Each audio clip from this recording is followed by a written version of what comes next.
Haley and Spencer of 76th Street wear power suits when they perform.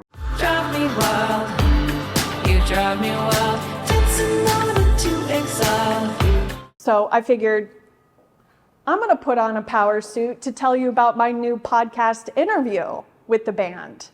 It's giving newscaster, it's giving broadcast journalism. It's my roots after all, so I'm gonna lean into it. I'm Kyle Lamont, by the way, and I host Concertcast. It's a rockumentary podcast exploring concert culture. And a couple of years ago, I was living in Nashville and I reached out to Haley and Spencer. They have been performing together since they were 10 years old, okay? So they have this really unique friendship on stage and off. And so I wanted to know what it was like to be in a band and chase dreams in Music City. And so for 5 days or so, I followed them around with a microphone in hand, and we did just about everything up and coming bands do in Nashville.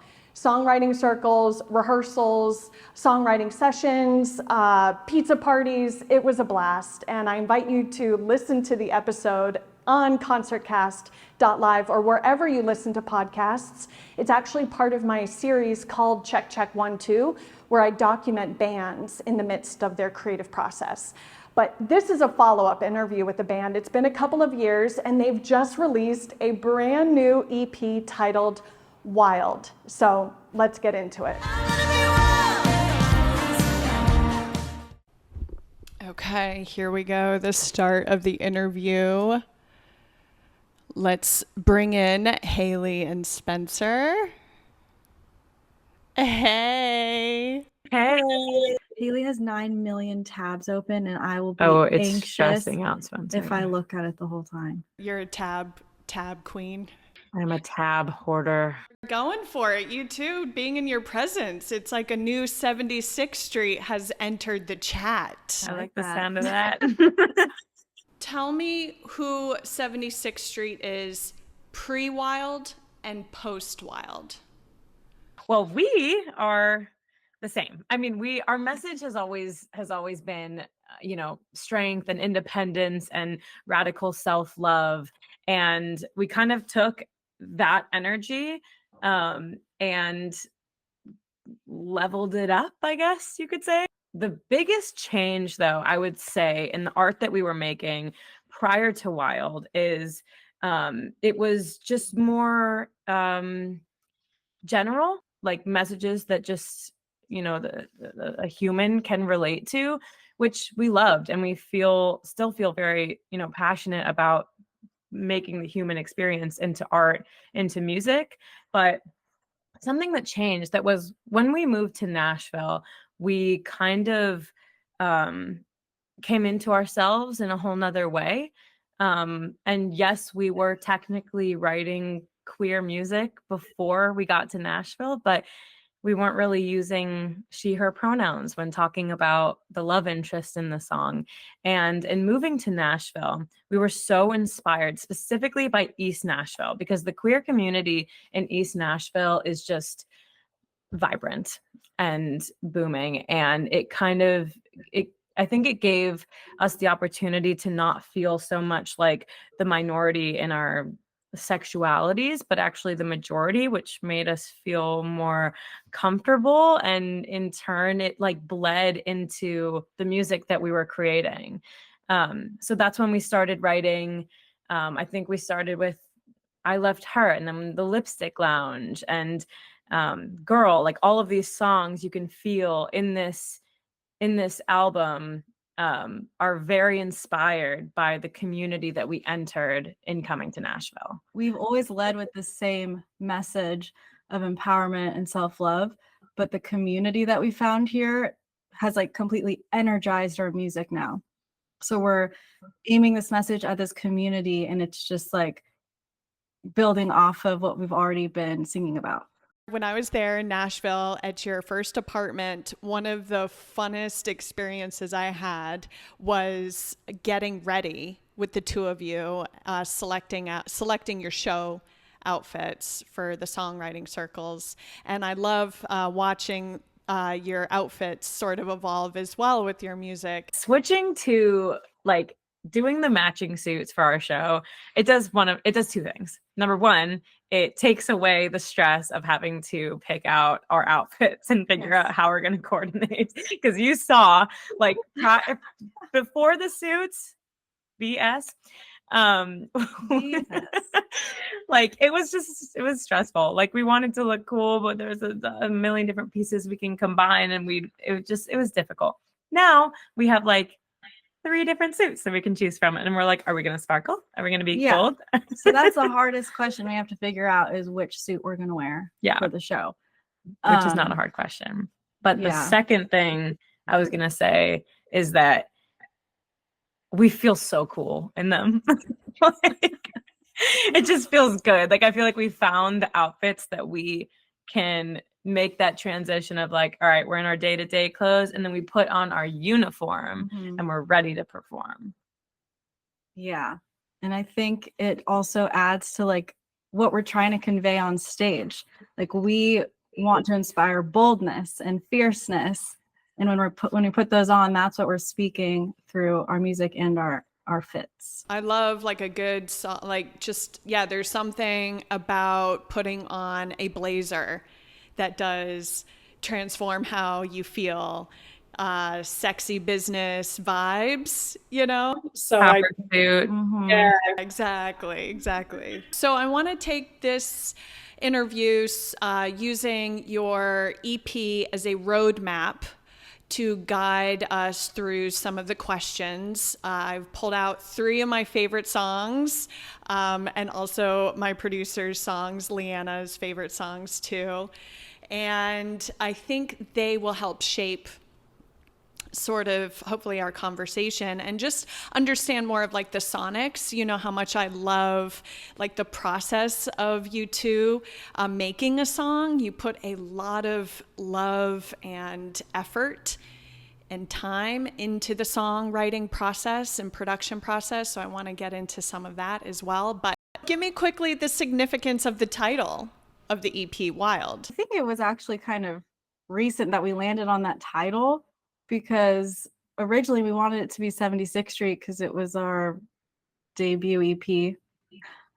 Yeah. But we thought it'd be so cool to have a name that was like, and the word wild is just, it just makes so much sense. Every single song in this project feels like it just embodies this concept of wild. And we use that word all the time, like, in our house, and we describe the most incredible things as wild and the scariest things as wild, and life is just wild. So it worked. And then we realized the coolest thing, which is that the first song, and this was like an accident, but, like, just kind of really locked in the naming of this project, which is that the first song is wild, but the last song on the album, the bridge says, "Oh my God, you drive me wild." And the meaning of wild changes throughout the album. And so it's all kind of sandwiched in with this one very beautiful word. Was there a moment where you felt like you had more permission? I know you spoke on being in the community, but was there, like, an impetus, like a moment where it clicked for the two of you to really produce and write a queer pop album, EP, about same-sex relationships? Haley had a conversation with a friend just about the Lipstick Lounge and just all the things that it, like, helped her discover. So in the conversation, she said, like, she found all of her best friends and lovers, and then had this revelation that she found herself. So I got home one night and I heard her playing something on the piano and singing those exact lyrics. And I was like, are you writing a song about the Lipstick Lounge right now?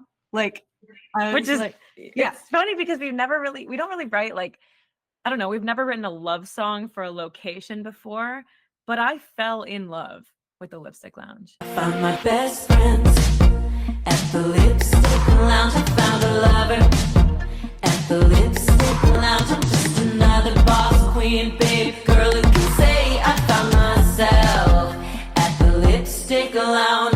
Oh,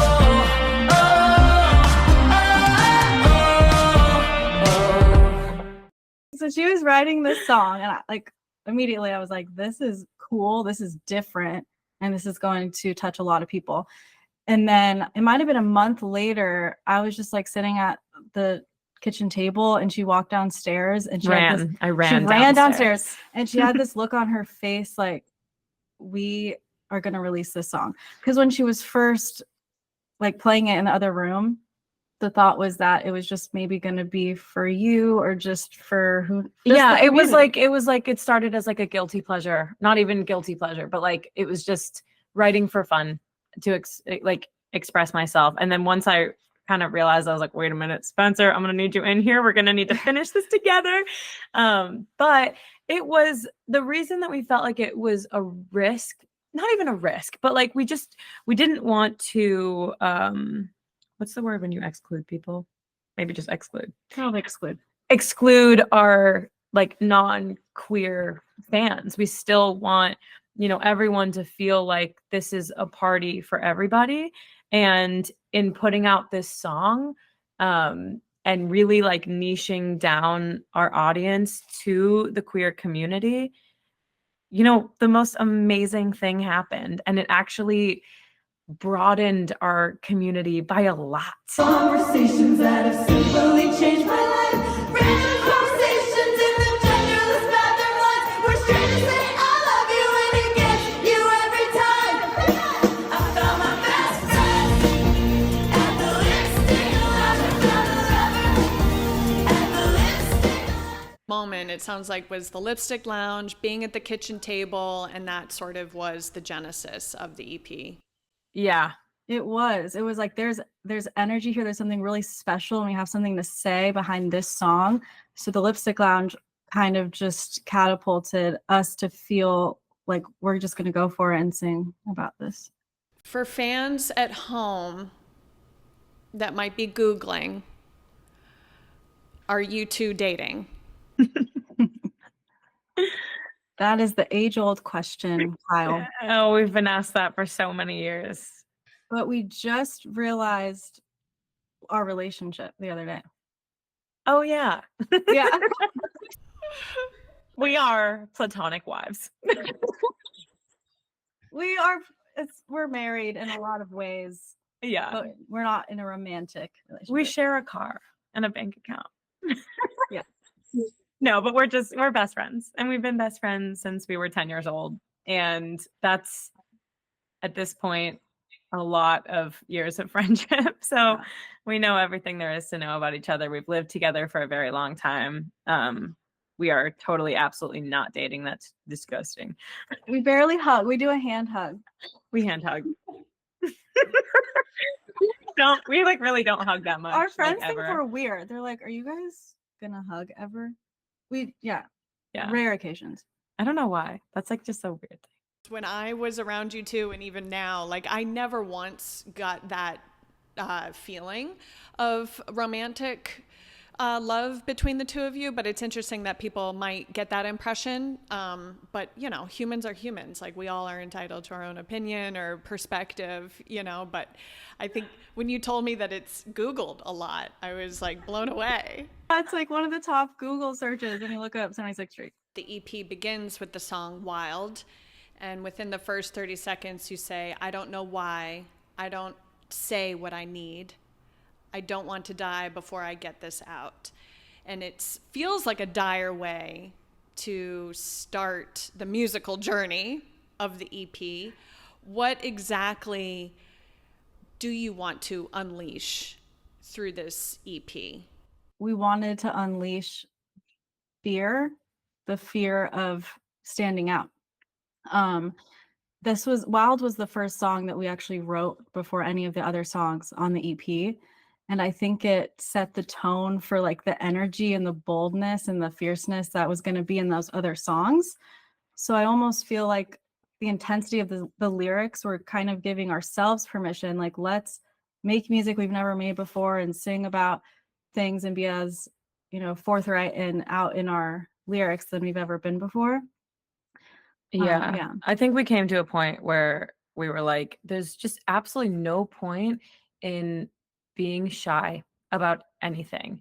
Do we want this? Do we want to be musicians? Do we want to say how we feel? Do we want to be truthful in our art? Then we kind of just have to say, like, let's just go for it. Yeah, that song is definitely like, there's urgency there. There's like, we're not getting younger. We just need to go for this and be wild, say things that people might not expect, and make music that we want to make. Every day nightfall, I'm in my head, dreaming of all the things that I should have said, what I'm gonna do, who I'm gonna be, and I don't know why I don't say what I need. I don't wanna die before I get this out. I wanna dance, I wanna scream, but I've been too proud. Every time I find myself trying to please, I lose a little bit of who I could be. I tried playing it cool, that didn't work. I wanna be wild. Great answer, you two. That is hard to articulate. Yes, you did. You understood the assignment. Good job. Could you two sort of speak about exploring your sexuality and just sort of being more comfortable talking about it in song form? Wild, like I was saying earlier, it gave us permission to be bold and say what we want to say. And I think it was also kind of giving me permission to be who I am and be bold in that way too. So this community that we found has really influenced our music, but it's also made me feel super empowered to be more open and fluid in my sexuality. And that's just kind of been a crazy experience, like going through discovering myself almost over the course of writing the EP. So we're writing these songs and I'm actually, relating to these things and living them out in real time. Yeah, we've been on like different timelines of our sexuality exploration. Like for me, this is just freaking awesome. Like I love singing about queer relationships. I've never felt more connected to our lyrics. I've never felt prouder to scream the Lipstick Lounge to our community, to our friends, to our family, because it's like we're screaming like, this is who we are, and if you connect to this, and like, I love you. It is an interesting experience because I've just been on the sidelines, like watching Haley on this journey, and now I'm just like, oh. Come on, watch the stars. I had nothing to do with this. Okay, let's move on to the next song titled I Left Her, a celebratory breakup song. Tell us why you made what is normally such a sad, emotional experience into an anthem of self-love and triumph. I think that there's a point in a breakup where you just want to listen to really sad music and really be in your feels. But then there's a point in that healing that you find the good in it. And we needed to have a song on this project that celebrated the good of an ending, because it's not always bad. And sometimes it ends for a reason. And I think that is something worth celebrating. So we've, like, when we talk about this song, when we introduce it in our shows, we say we have a breakup song. Actually, it's a liberation song. And everyone always cheers when we say that, because it's like, oh shit, like this is not a sad breakup song. Yeah, like you get it. If you can vibe to this song and you listen to this and you're just like, oh my God, why does this feel good? It's because that's how you feel. You feel you're connecting to the almost relief that you're not in a situation that you don't feel is your truth anymore. Whether you left or they left, whatever it is, like you can find happiness and celebratory energy within it. And it's also, it just goes right back into that radical self-love. It's like, You don't need that person. And you might have gotten very attached to them. And that's what hurts so bad is the change. But Yeah. you don't need them. And you're going to be fine. You're gonna be great. And let's party. I don't know why it took me so long to dress up nice and go out alone. Ordered my 3rd glass of Sauvignon Blanc, getting drunk on freedom. It's pretty damn fun. The waiter must have seen it written on my face and asked me, what's the occasion? And I said, I left her to make space for me. Now I'm all that I think of when I fall asleep. I love this song because the verses tell a really cool story of you walking into a bar, talking to the bartender, saying, I just broke up with someone, but it's a good thing. And then the second verse, you're jumping up on the bar, telling the entire bar this news and partying. Like, I love the story. Yeah. And it was our first song that we ever put she, her pronouns into it. So it's just another reason for us to like feel really connected to that song. And I remember singing that for the first time, and we said, this is our first song that we ever wrote with she, her pronouns. And that chorus, just I left her. Oh, it felt so good. It felt so good. Let's go into sort of the sonics of the EP. I've noticed there's a lot more like layering. Were there any other like production breakthroughs or workflow breakthroughs through this process? Yeah, I really love the production on each of the songs because I feel like they're pretty different. Like they sound like part of one family, but like Lipstick Lounge has like this like 80s pop energy because we have like a vocoder on our voices that like our producer put them on and sent us a mix. And I was obsessed. I'm like, I want this on all of our songs because the layering of our voices sounded so cool. And then I think Fall in Love is actually my favorite production wise. That one we were inspired by Louis Capaldi's music and production. I think the art of creating something really full and lush, but using as minimal like instruments as possible is really hard. Because that's one way to ruin like a beautiful ballad anthemic song like Fall in Love is to just pile on way too much production.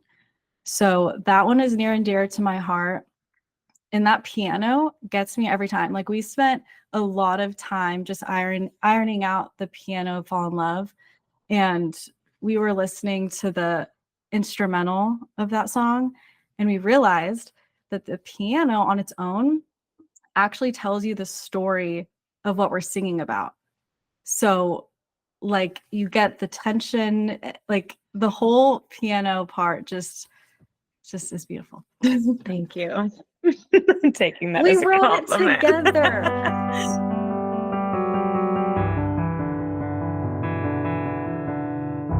You're saying my name like you know it, sweeter than I've ever heard it. What do I do with that? What do I do? I don't wanna feel it, cause I know this feeling feels good till I fall on my face. Here I go again, hope it doesn't end with another heartbreak. I don't care, I'm jumping out the plane, climbing up with no belay, running through a den of snakes. I'm always gonna be afraid, so while I'm feeling tough. Anything on the technical side that you two did that was new on this album? There is. So we met this band, they're called Sjogren, and they are incredible production songwriting geniuses. And a technical thing they taught us was, so we use Logic to produce our music, and they taught us how to use take folders. Life-changing. Life-changing hack. So usually when we're doing vocals, I'm sitting there, and if Haley's recording, I press record, she does it. I click stop, and then I create a whole new line, and we just do it over and over, but it's very manual. And basically take folders it's looping. So you can sing this thing 50 times and you don't have to touch the computer and you can just sit there and be in the zone. So it really helps with like flow state, and it's actually changed everything because you can be artistic, you can try new things, and you can use all the layers. So we were able to like layer our vocals a lot more, which is something that you probably would hear mostly in girl. Yeah, so we did a ton of layering there, and also like adding different textures. So we'll shout different words or whisper different lyrics. So that's been fun. Yeah, we're also belting a lot more. Like we're singing in a much higher range than we have in the past. I don't know who gave us permission to yeah, do that. yeah. The bridge in Wild. I remember when we wrote that, we're like, should we just try to sing this insane note and just see how it lands? And we're like, okay, this is cool. Like we just feel like in every song, for the most part, there should be at least one crazy moment you're just letting it all go. Have you noticed like your voice is changing sort of through the like growing up or just through singing a lot together? It's awesome. Yeah, which is cool. Like we're writing music that's expanding our own vocal range. Yeah, it's really, really fun. Like the music that we're writing now, I could not have sang a couple years ago. There's just absolutely no way. Let's just go into Girl. Okay. We know. Let's not beat around the bush. So it is an absolute. Okay. I'll say it once and I'll say it again. You two have a knack for creating earworms. It's unbelievable. I want to know where you two were when you unlocked or came up with the first line of the song. I think that I just got more gay. There's something about the way I want her tattooed arms around my waist. Spencer, do you want? We were in the living room. We were in the living room. We were in the living Yeah, room. the way this song was written was kind of interesting. So the chorus was written first. We absolutely knew that after writing the Lipstick Lounge, after writing I Left Her, we were looking for a 76 Streets version of our gay anthem. And we wanted to reference, in gratitude, artists who have paved the way for queer women to make music like this. So we picked our favorites. I mean, we have a lot of favorites. It was hard to pick, but we reference Muna, Brandi Carlile, the Indigo Girls, Mary Lambert. These are 4 artists that we feel really did some of the, dare I say, like dirty work. And we just simply would not get to do this if there weren't artists like that, you know, creating the music that they did and being so brave and so bold. So we wanted to make sure that we got to honor those artists in this EP. So it was like, all right, let's write this queer bop. We're going to start by, you know, having this chorus that references these artists. And then we wrote the chorus and then we were like, now what? Like we didn't know where to go with the verses. So we sat on this chorus for like months. Yeah, so we wrote the chorus at the end of last year, actually. Yeah. November. Yeah. And we were like, we need verses now. Like, what is the story? Yeah, but we were so set on this was the missing song of the EP. We need just, you know, that sapphic dance bop. And so we weren't going to give up on it. And we started writing the verse. And it was storming outside. And we were in the house kind of trying to write. And we, for some reason, decided. I know why. Why? Because I knew what you were going to say. Well, I think we made like a general demo, or we just recorded the chorus and we just wanted to hear it in the car, I think. Or were we listening to a demo of a different song? Yes, we were. I think we were in the car listening to like Party of One, because we just got the mix back for Party of One. And it just felt like the perfect time to finish this song because it was storming. And we were in the car and the rain was like following around the Yeah. car.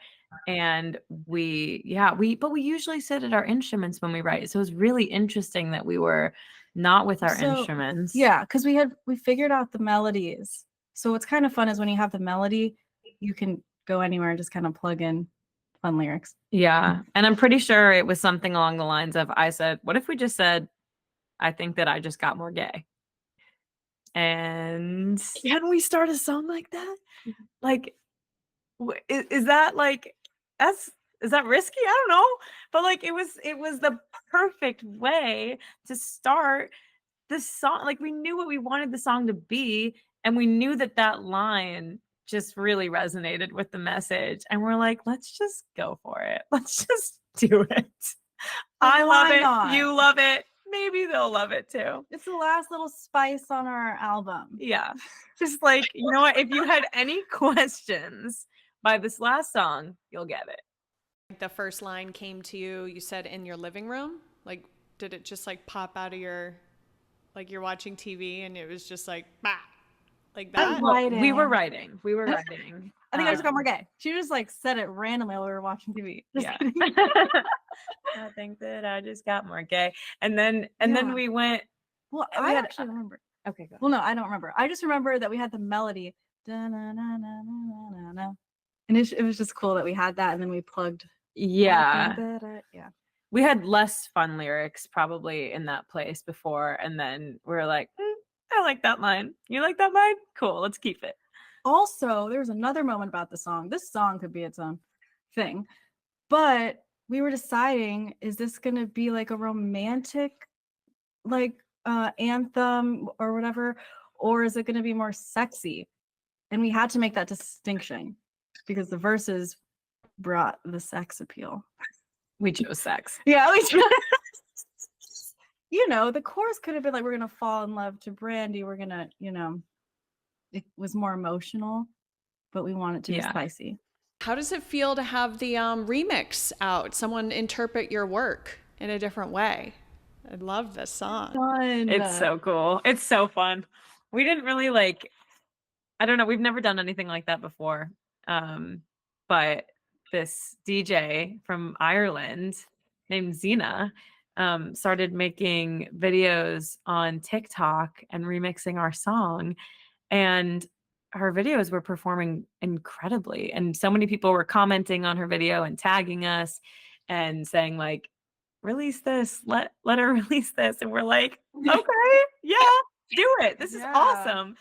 The way you look at me, I don't know what's come over me. It's like the whole world disappeared, and now I'm thinking we should dance. If you wanna be my girl, dance. If you wanna be my girl. For women curious about exploring same-sex relationships, what advice would you give? Oh, I mean, if you're thinking about it, like you've got absolutely nothing to lose. And luckily we're in this incredible time period where, you know, there's so many artists out there that are kind of helping normalize same-sex relationships. Like Chapel Rowan is doing incredible things for the community. And there's so many other artists that are doing incredible things. Tegan and Sarah have been doing incredible things for forever. And so like, this is we're so fortunate that we can be at a time where like, you can experiment and you can figure it out. And I don't know, I mean, maybe I'm definitely in a privileged position to say this because, my world has been so supportive.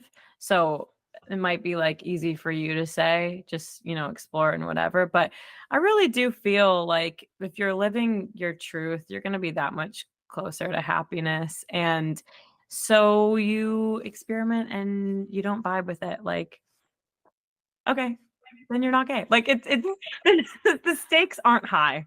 The stakes aren't that high. And it's awesome. Like discovering your sexuality. If you just even have like that feeling, because I feel like most queer people, it always just starts with like, maybe not always, but like at least for me and maybe for both of us, it's like it starts as just like this feeling of like intrigue. Like I feel like that might be something I'm interested in. and that can grow. And all of a sudden you go from like, I mean, I was saying like, I'm straight, but I'm dating a woman. I said that for a long time. Like, and now I'm like, I'm a lesbian. Like, it's a journey and it's fun, and you can turn back at any time if you need to. And I don't know, you only got one life. Have So if fun. you couldn't tell, Haley says go for it. Go for it. It's She's awesome. very excited. What about you, Spencer, being new on your journey? Any advice? Have a Haley around because she will pump you up if you're scared of anything. But definitely it's just like enjoy the journey of like learning about yourself. I think that's so cool. Like we're in our late 20s and I just didn't think that there was going to be something so new and different that I was going to learn about myself this past year. So just kind of enjoy discovering yourself and have fun and yeah. How would you say the making of this album brought you two closer as friends and as creative collaborators? So I don't know if it's possible for us to actually get closer because we are intertwined, but platonically. This has been the Yeah. craziest endeavor we've ever embarked on. Yeah. And we just get to celebrate and be proud and excited and dance and cry together. Yeah, we put so much love into this EP, and to get to experience the response of the project and like share in that together has just, it's awesome. Like we'll just like look at each other and be like, is this real? Is this real? Like pinch me. Don't come at me, okay, if one of their songs gets stuck in your head for days. I'm telling you, they're remarkably skilled at making earworms. But don't let that detract from the fact that Wild is a wonderful sonic journey, and you can listen to it in its entirety on Spotify, Apple, YouTube, and definitely check out their website because they have some awesome merchandise. And I invite you to check out my Rockumentary podcast with Haley and Spencer. It's a great insight to their origin story, and it's super inspiring, really, for any dreamer to listen to, because at the end of the day, like, they're having so much fun, and that is what making art and music is all about, right? It's supposed to be fun, and their friendship is so adorable. You can listen to that podcast on concertcast.live, and please subscribe, rate, and review this episode on Apple Podcasts and Spotify. And I'm Kyle Lamont, and thank you so much for listening.